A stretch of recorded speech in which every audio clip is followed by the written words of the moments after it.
Welcome back everyone. Quickly, let's continue our discussion on HTML responsive web design. And right now we'll be discussing about the responsive text size.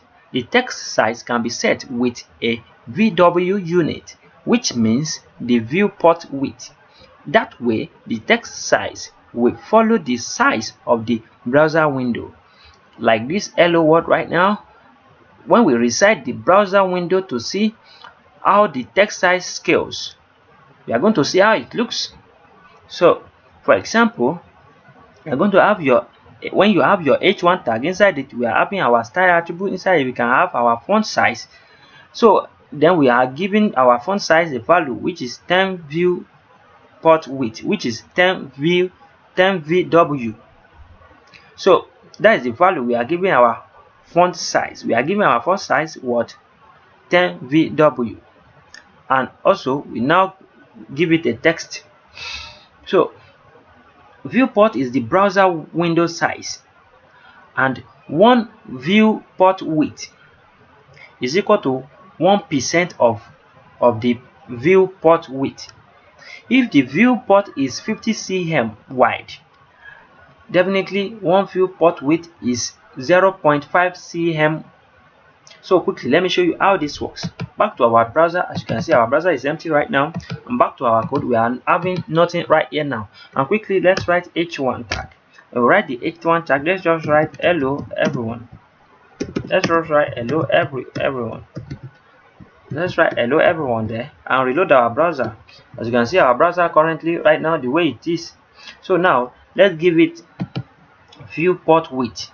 So let's give our h1 style attribute along with what? Font size. So firstly, along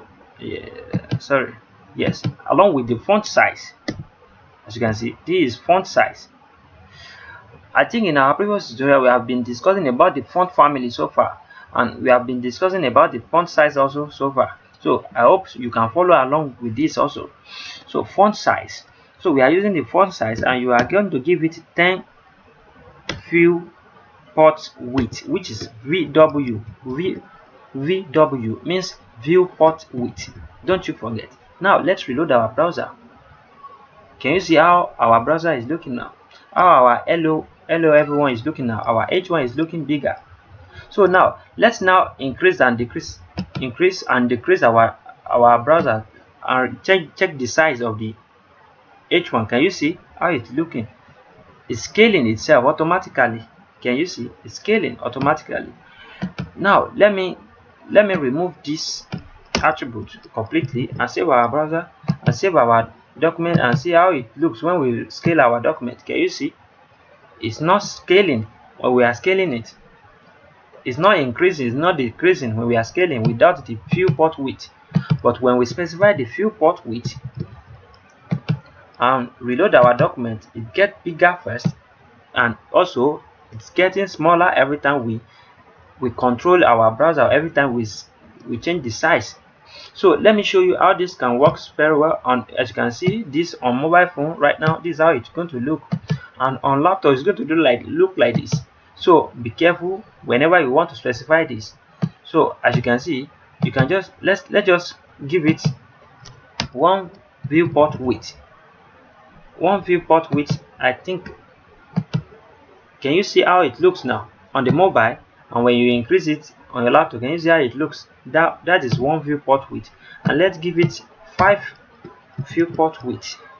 Let's give it 5 viewport width and reload our document.